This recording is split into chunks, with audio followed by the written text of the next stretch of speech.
Yep. Morning, everyone. Welcome to the Blended Learning Grant webinar for LASO Cycle 3. We're going to get started in about 1 minute and give everyone a chance to join.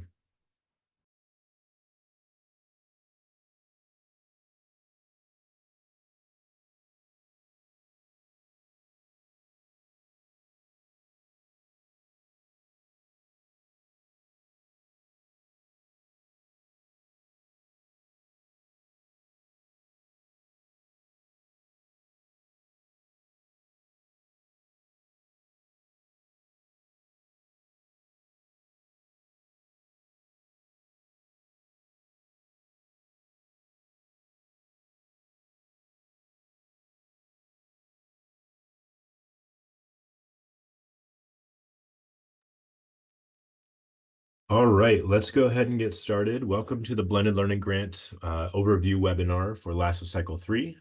You have two of the Blended Learning Program staff with us today. My name is Brian Dorn. I'm the Director of Expanded Learning Models. We also have Mike Strange here. Mike, you want to say a quick hello? Hi, everyone. Thanks for joining. Excited to start our third cycle here for LASO.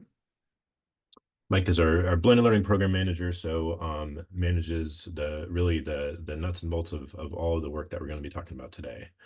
But we'll kind of kick it back and forth between us as we're talking through different pieces. Our agenda, we're going to do a quick overview of LASO Cycle 3, just as a recap for in case you haven't been able to join one of the webinars yet.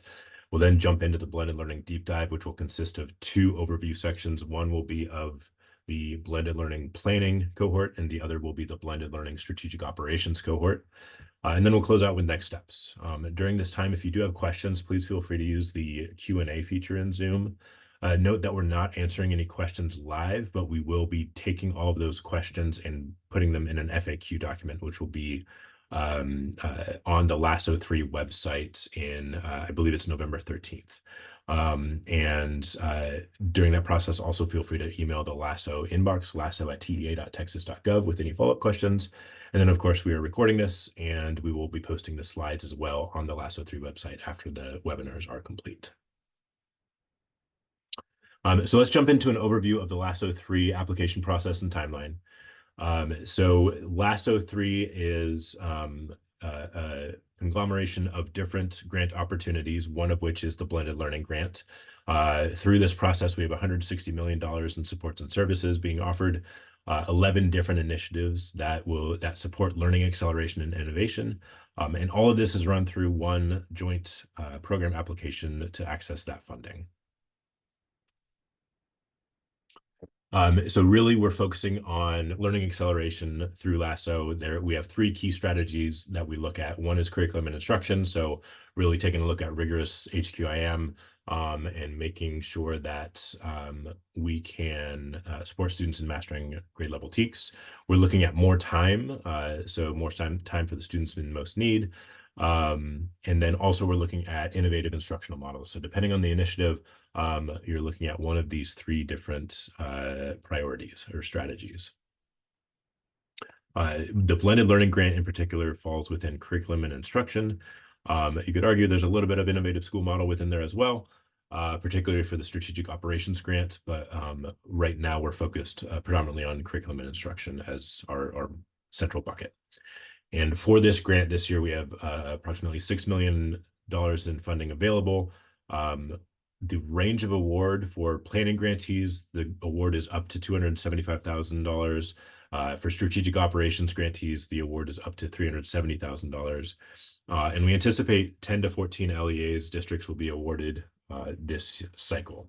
Our estimated timeline is the awards go out in March, NOG is by May. And then we go through a planning process pretty quickly, starting right after that, and ready to implement in the school year, in the 25-26 school year, so next school year. And I'll turn it over to Mike to take us through blended learning. Yeah, so why blended learning? Obviously, we know post-COVID, there's been some drops in both math and reading. Here we see even still, less than 50% of students between grades 3 through 8 are reading on grade level, as well as in math. having some recovery, but obviously not back to our pre-COVID levels. So we know there's a need there. Those that are in districts, this is nothing new to us, that are in the work, but noting that using a blended learning strategy to help get those kids that are in the red and the orange there up into the blue and the green. So a couple of ways that we see this helping student achievement. Big buckets are, as Brian mentioned, we are in the curriculum section because we do want to see how a blended model can both support the tier 1 instruction that's occurring, as well as get that tier 2 instruction and independent or one-on-one time with teachers during the school day for students that are most needed, as well as you're looking at overall like master schedule, how to actually see that happen at the same time, both for the tier 2 reteach and independent study, as well as the tier 1 instruction with students in the classroom, training and coaching on this. And then for some, especially in strategic operations, a staffing pattern where we can get the best teachers in front of the most students, regardless of what their teacher of record is. How can we get them all having access to what we call the master teacher, or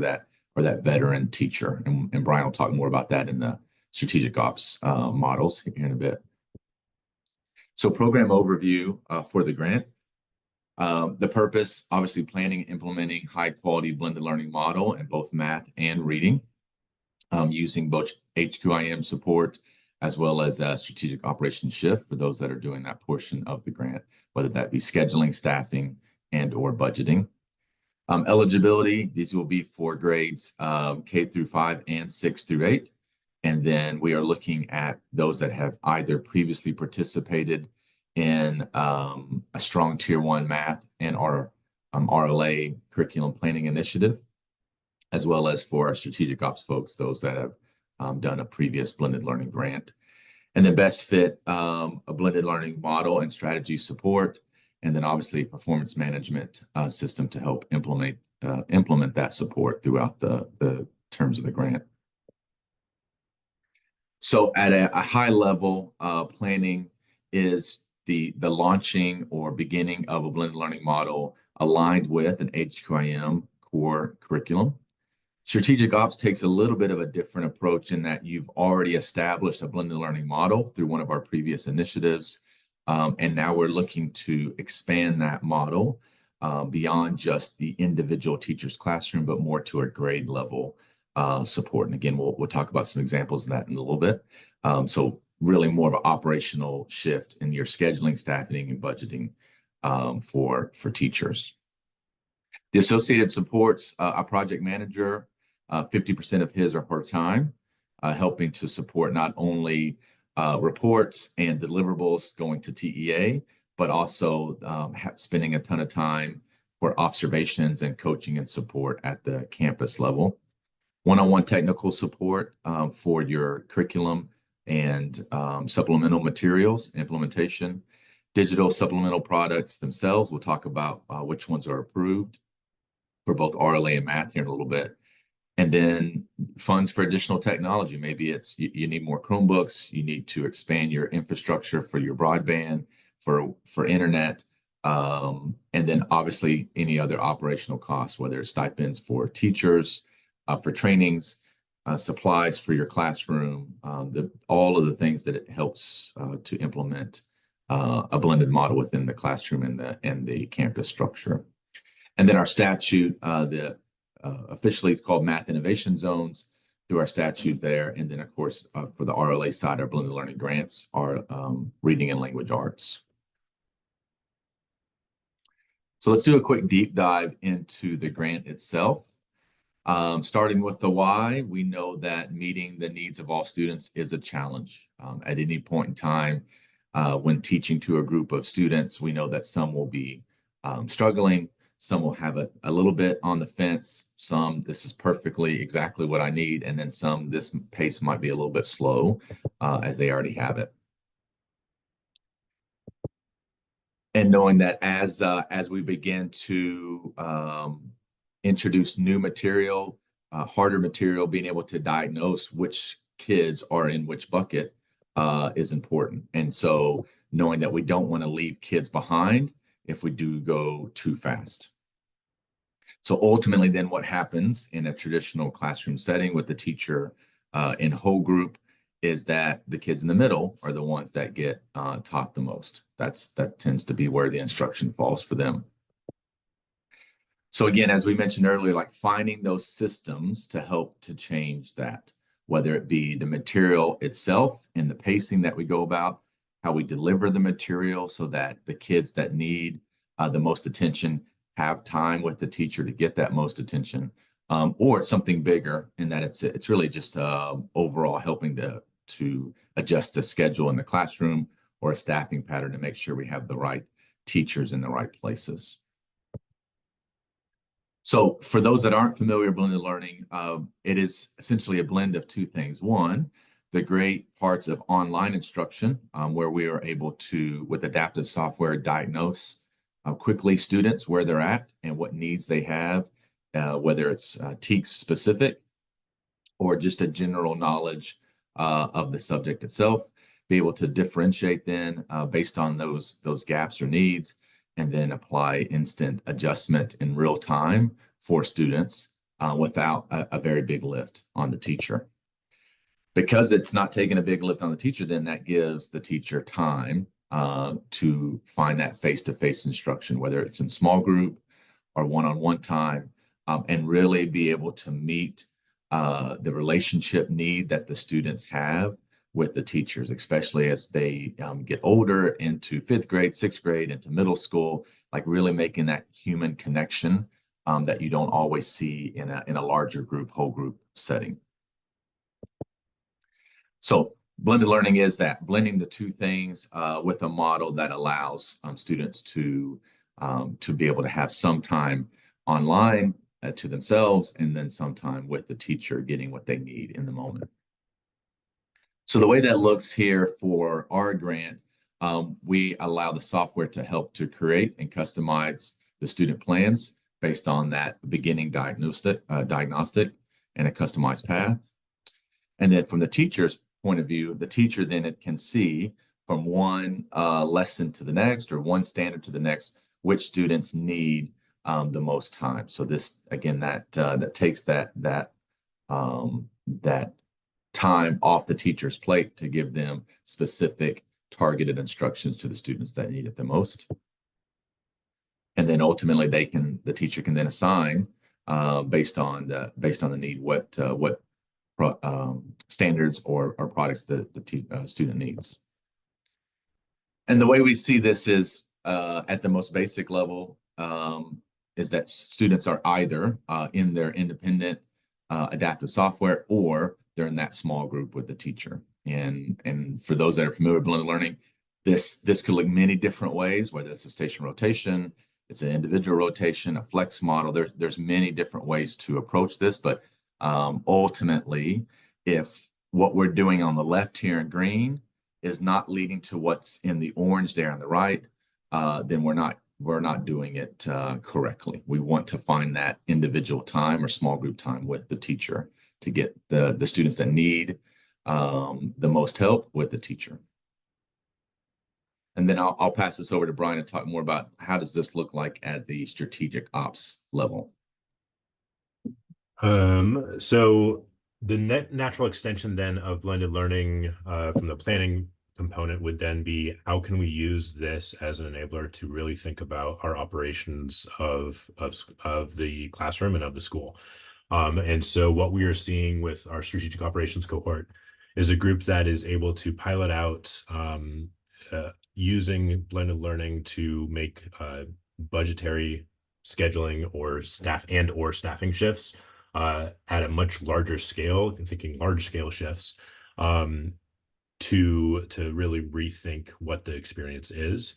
Oftentimes this is addressing needs within that campus or district, such as teacher vacancies, and or maybe novice teachers in a certain grade level.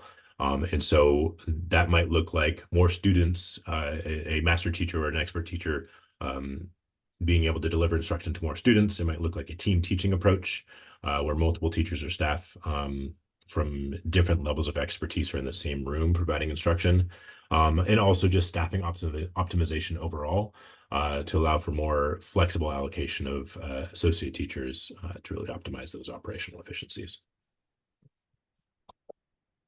So when we think about whether it's your traditional blended learning models or more of a operational shift, as Brian was mentioning, regardless, what we've noticed both from the national perspective here, and then you'll see it from the state perspective, is that we see larger gains with students when they have some of that control over time path in place. When the teacher is able to get to students individually in small group, students then by themselves are able to use an adaptive software to get that differentiated and real-time support. We see those larger gains over time.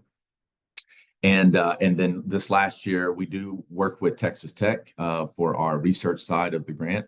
They put out a policy brief, 4 different briefs this last year, and we're able to show this specifically in our blended learning cohort, where we were comparing not only against those in the state, but also those districts that had campuses that were not in the blended learning program versus campuses that were, and being able to compare more of an apples to apples and seeing the same results, that it has a significant positive effect even beyond COVID. So for these next few slides, we are going to, some of these things are specific to one cohort or the other. So pay attention to the top right. You'll see either the planning cohort, where we're mentioning this is the beginning or the launching of a blended learning grant or blended learning model for your school or campus, or the strategic ops cohort, where you've already established a blended learning model through a previous TEA grant. And now we're looking to go beyond that. So one of the most common ways we've seen this so far is knowing, hey, I've got 4 third-grade math classrooms, and really only one of them has an experienced teacher in it right now. They've been in it for 10 years. They know what they're doing. We've got, of the other 3 classrooms, we might have like a brand new teacher that's in there, fresh out of college, or emergency certified teacher that has good classroom management, but the content's just not there yet. Or you're just trying to fill a spot with an adult that's in the campus, a paraprofessional, a long-term sub, and we know that kids that are in that environment, it looks much different than those that are with that veteran or master teacher. So how can we use a blended model so that kids in all 4 classrooms throughout the week have access to that master teacher? So that's that operational shift. That takes more than just moving pieces around. As Brian mentioned, that's scheduling, that's staffing, and then that's budgets, knowing that some of those teachers are doing a lot more work than others, and so being able to compensate them and make sure that the budgets are correct for those shifts. And then as far as eligibility, what that looks like for you is here. I'm not going to read through all of these. I do know on the LASO website, it does have a 1-pager that walks through some of the details of, is our district the right fit? Maybe we're a small district, maybe we're a large district.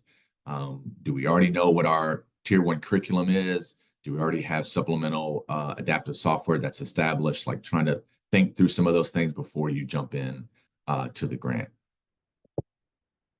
So planning cohort, again, this is for those that want to launch a blended model at their district or campuses.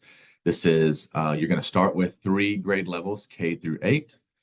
Typically, we see that like 2nd grade and 5th grade, and then 6th or 7th grade, and then it rolls up the next year. Year 2, we will add the remaining grade level. So by the start of year 2, you'll be full K through 8. And then year 3, the funding does end, but we continue on with 1 more year of execution where you're providing deliverables such as software usage, research surveys, just to see how you're able to sustain this beyond the years of the grant. And then in each of the end of those years, campuses that fulfill those deliverables have MIZ designation. We'll have a slide on that in a little bit, what that looks like for you. But essentially, it's a pause in any sort of TEA mandates for you if you're not able to reach that threshold for the STAR test, knowing that, listen, innovation takes time, and sometimes you may have a drop in outcomes that first year because it takes some time to get everyone used to it. So that MIZ designation helps to give that flexibility, knowing that you have a pause in that. As far as the deliverables, the main ones are there, but a lot of it is on the beginning stages. So as Brian mentioned, as soon as NOGAs go out in the spring, we will launch that next month, sometime around March, so that you can start planning in the spring and get started in the summer for your teachers and get off the ground and rolling in the fall of this next year, fall of 25. We do use the fall as a pilot time, so it kind of gives you some time to make sure all the pieces are in the right place. But ultimately, we want to get you started in the right place. And so doing a fidelity of planning for the first couple months and having a evaluation feedback from Texas Tech to help you think through, do we have the right pieces in place before we start? Eligibility is LASO 2 Strong Foundations for the Tier 1. Those that have done or currently doing LASO 1 Strong Foundations, and then previously T-Class or CRIMSI. So again, establishing that foundation of Tier 1 core materials and knowing how to plan and implement that, and then putting the blended model on top. What it looks like for your key commitments, your deliverables, again, strong foundations, if that's applicable, submitting your FOP things such as a master calendar, technology plan, equipment, and then training for your online curriculum, whether that be adaptive software or Tier 1 materials. Your project manager, establishing that person, and again, knowing that 50% of their time is going to be dedicated to helping to plan and implement the grant, as well as cohort-wide communities of practices throughout the life of the grant. And then execution deliverables, they go across a couple different ways. Most of it's with the district project manager, but we do have some things for teachers and coaches, and then obviously students doing the required trainings, meeting the weekly product-specific targets, and then submitting the reflection or revision reports throughout the year, as well as our new monthly classroom observation submissions. So what does these deliverables look like over time? Your weekly progress targets, the teachers and at the district level, you'll see that tracking through your dashboards. We do have vendors that help to pull those quarterly reports for you, but you will be able to see that in real time through the software of your choice. And then our observation rubrics, this is kind of the other part of how are students interacting, how are students getting to the teacher and getting that one-on-one and small group time. And so whether it be professional learning before we get into the classroom, unit assessments while students are being assessed, formative and summative, planning time, DDI meetings, like what do we do with data once students have taken the software, they've done the assessments, what do we do with that information now? And then obviously for our strategic ops folks, we do have a requirement for a steering committee. If we're going to do large operational shifts, do we know that from the district level, all the right people and the decision makers are all in the same room once a month, and making sure that we know the progress and any changes that need to happen.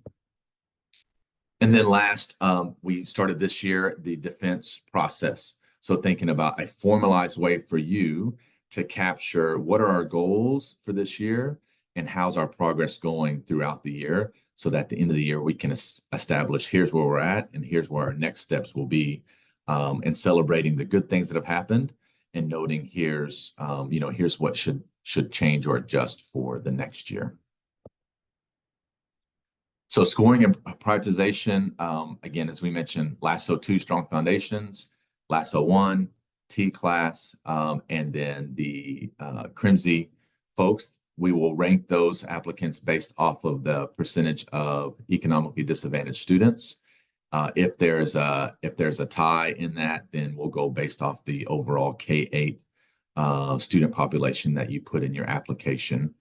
And then just to note for LEAs applying for both math and RLA, we will prioritize those things separately. So we'll prioritize math and then RLA. So even if you apply for both, you may not necessarily get both grants. If you do get both, that maximum 275 will go up to 375. So we don't necessarily just double the 275. You will just get an extra 100,000 if you get both, knowing that your project manager, some of those bigger pieces are already set in place. Okay, and then I'll pass it over to Brian to talk about strategic operations. Great. So this is the second cohort within the blended learning grant that Mike was talking about. So we have the planning cohort that Mike just talked about. Those are folks who are new to blended learning. The next cohort opportunity that we have within the blended learning grant is the strategic operations cohort. This is for folks who have already gone through a blended learning initiative at TEA. So Math Innovation Zones, blended learning grant in the previous year, as well as School Action Fund blended learning redesign. And not just have they gone through this process, but they are interested in using that process as an enabler for significant operational and staffing shifts. Let me say that one more time, for significant operational and staffing shifts.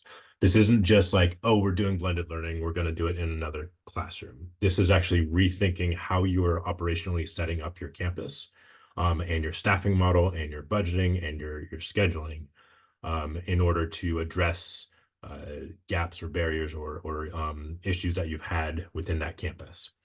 So applicants will select from either a large rotation model, a flex model, or a district proposed model. And we'll talk a bit more about that in the subsequent slides. So again, I can't underscore this enough. This isn't just like, let's take blended learning and keep doing blended learning. Strategic operations models will require a shift from the status quo. So in our general typical classroom on the left, you'll see one teacher for 20 to 25 students, and they'll deliver instruction, but they might struggle to do both instruction and differentiation in siloed classrooms, low scheduling flexibility, and potential for significant disruptions due to staffing constraints, particularly if you are struggling to with teacher vacancies or something like that. In a strategic operations model, what we're really looking to leverage is our expert teachers, our master teachers. When I say master teacher, I don't mean to signify teacher incentive allotment, master teacher designation.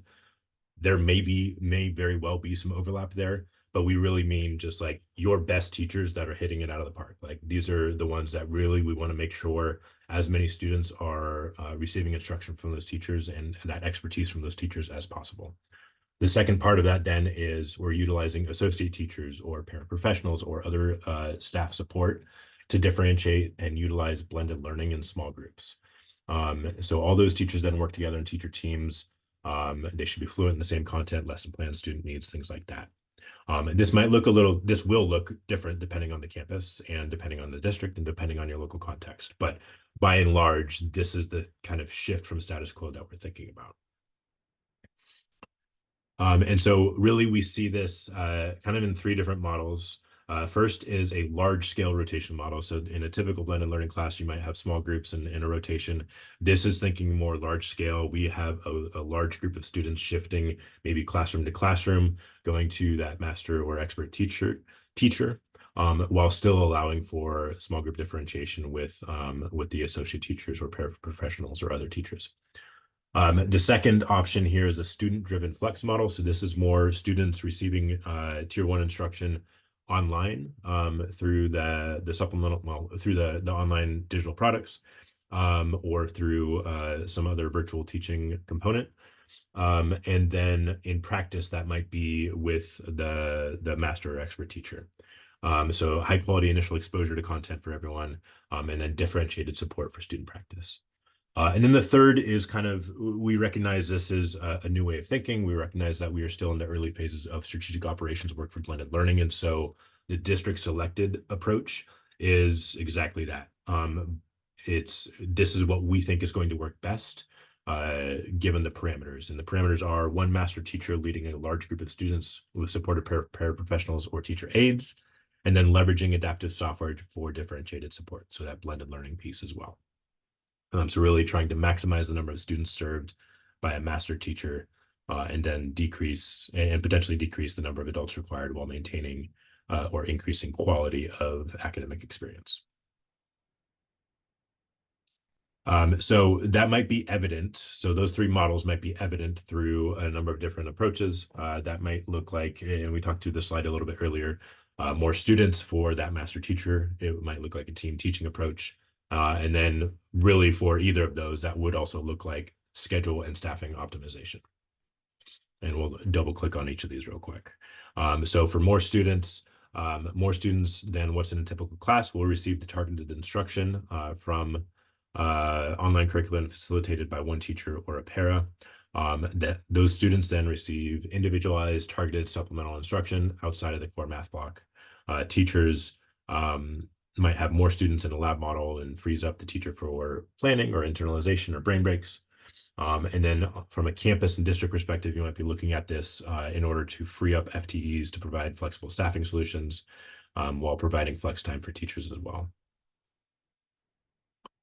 Team teaching, so we would have multiple teachers and staff at different levels of expertise in the same or multiple rooms providing instruction to a large group of students, larger than the typical classroom. So benefits for students here, really targeted instruction with online supplemental curriculum, individual attention from the team of teachers. For teachers, it provides new teachers that exposure to master teachers for early career development. Those expert teachers are given leadership opportunities as well to coach and develop while still providing some instruction. And then campus and districts, the benefit here is providing flexible staffing alternative in the event of vacancies or absences. And then finally, when we're taking a look at staffing and scheduling optimization, really we're looking at flexible allocation of associate teachers in order to optimize the operational efficiencies, while also increasing the time master teachers have impacting students. Again, master/expert, not necessarily TIA master designation. Benefits for students of this model, lower likelihood of encountering teacher vacancies. For teachers, it's more predictable and transparent, the master scheduling process and those decisions. And then for campuses and districts, provides more efficient allocation of available FTEs. So what that looks like for the timeline, similar to planning, a couple small changes. One, as Brian mentioned, this is in part of that planning stage is this would not necessarily be campus wide. So in the previous, we said it would be K-8 over time. This is really looking at your needs in the spring to say, what are our grade levels where we've struggled to have a full bucket of teachers at expert level. Maybe it's middle school math, maybe it's more at the third grade math, wherever it is, and really identifying here's where we could see the model fit the best. So that's the first year. That pilot year is identifying at least one grade level per campus that you apply for that says, we're going to try this. We're going to try this in fourth grade math, or we're going to try this in second grade reading to fit that. We know we've got one solid teacher. Maybe we have a second solid teacher, but we can move her to a different grade level and put an associate teacher in there, as Brian was mentioning, like optimizing our staffing model to put the most teachers in the best places. And then in the second year, then expanding that to whatever you put for your application. So think about in your application, like how big do we want to make this throughout the time? At the very least, you're looking at a grade band. So doing it at one grade level between K2, one grade level between 3-5, and then still one between 6-8 for each of those campuses that you're trying at. And that could be a mix and a match between subjects. You might have more in math and more in reading, depending on the grade band. And as in the planning grant as well, in the third year, then a sustainability year, keeping with those grade levels and subjects. How does that look in an unfunded year? We will also apply the MIZ designation as well to those that are participating in the math subjects. So awardees, the eligibility for you would be those in this previous cohort, LASO math, showing demonstration of high fidelity software usage this spring coming up, this past spring, LASO 2, RLA, LASO 1 for math and RLA, again, T class for decision 3A math and 3A RLA, your school action fund, blended learning cohort, redesign cohort, or any previous MIZ or non-math. So really we're looking at districts that have done this in the past, done it well, and are ready to now use that blended learning model foundation to make these operational shifts. Deliverables, what's different between the planning and this one is you're going to have a steering committee that'll meet monthly to talk about the shifts that you've made and the adjustments that need to happen over time. Master schedule, technology plan, just like as the previous one, and online curriculum. Your project manager as well would be 50% of his or her time in helping to support this. Communities of practice, obviously, they'll be helping with the steering committees as well. And then execution deliverables look much the same as planning in that we're identifying the big buckets, which is weekly software usage for students. Are they having time to get in there and have differentiated support? Submitting your research for reflection and revision reports, as well as your monthly classroom observation submissions. Now, because we're asking districts that have previously done a blended model, then we should start to see evidence that they've already established, they know how to schedule for software in classrooms and how to report it out. So one of the things that we ask here, one of the evidences that you'll have to apply or submit rather in the application is software usage. Now, it doesn't have to be the products that we've already approved. If you have a different product you've been using, that's fine, but you will have to submit it.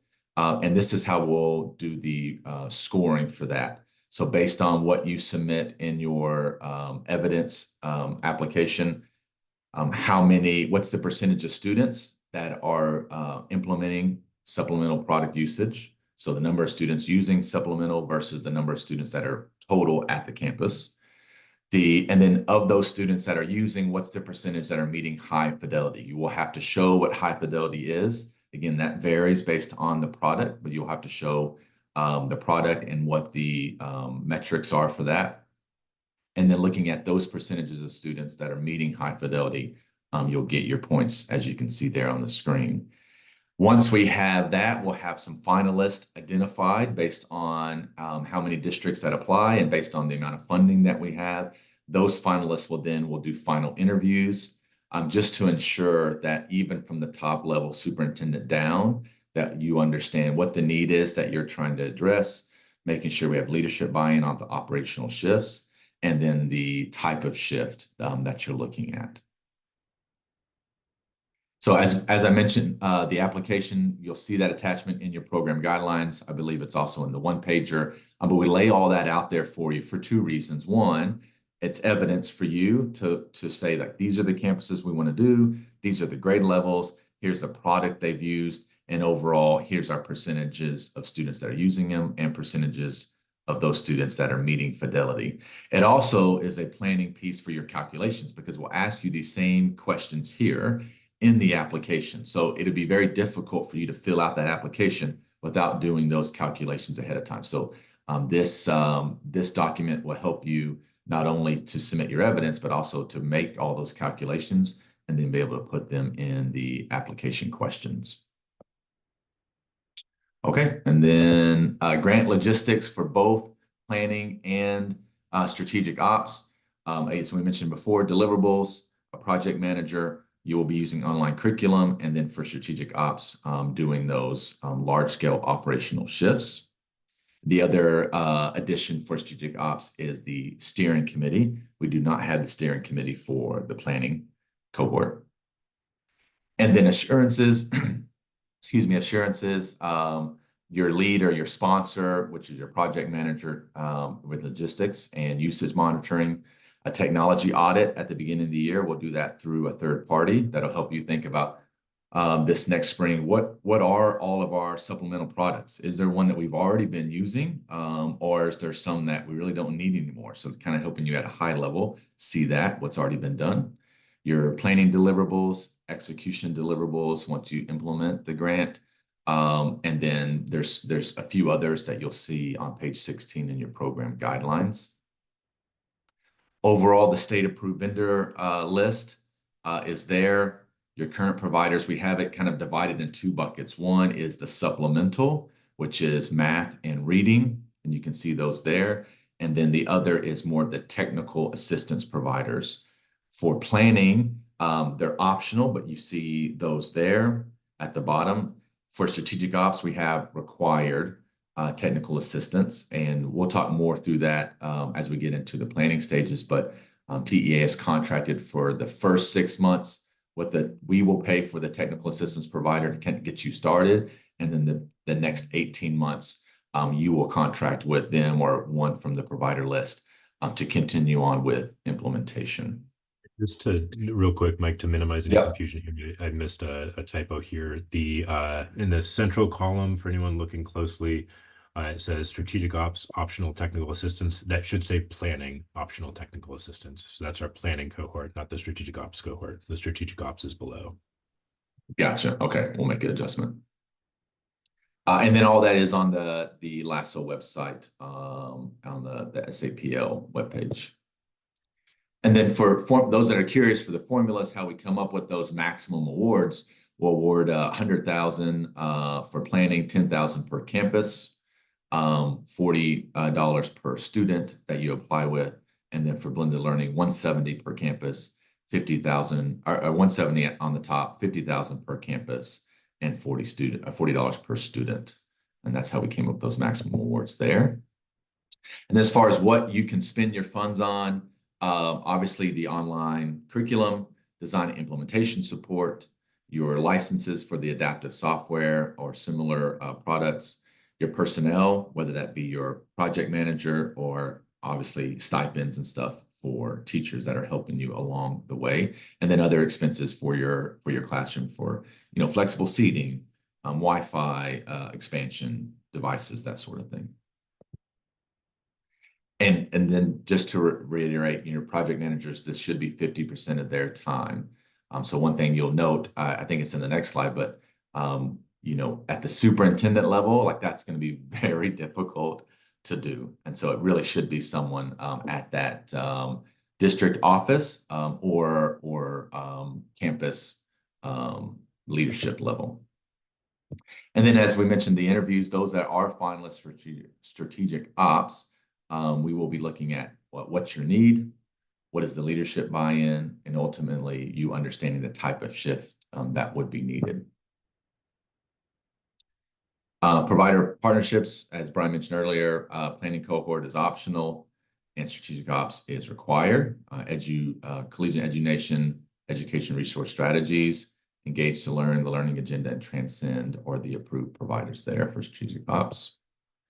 Your supplemental software products, these are the approved ones there. You see that 2 of them are on the ratio waiver list, and you can see the metrics that we're using for the grant.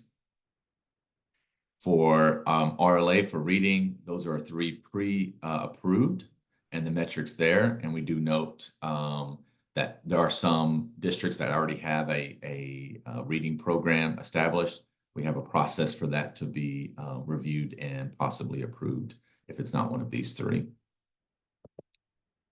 And as we mentioned earlier, the MIZ designation is there. You can see there at the bottom of the interventions under the state accountability system for those first 2 years of designation. So every single year you get approved, you continue on with those 2 years. So that continues to get bumped.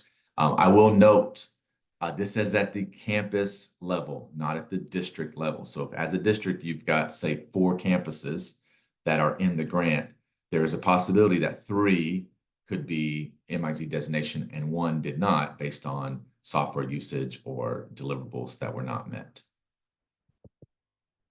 Okay, and I'll pass it over to Brian for closing and next steps. Great. So in terms of LASO, when you're taking a look at the application, a couple things to flag. First, superintendent's signature. So each superintendent should have received the application. The official submission requires a superintendent signature. And then in the rare case that the superintendent is not able to sign, please email laso@tea.texas.gov. So moving forward, the timeline, the application opened last week on Monday. We'll publish the FAQ on November 13th. The application closes at December 13th at 5 p.m. Central Time. We'll score those applications and conduct any interviews with strategic operations cohort folks, finalists in January.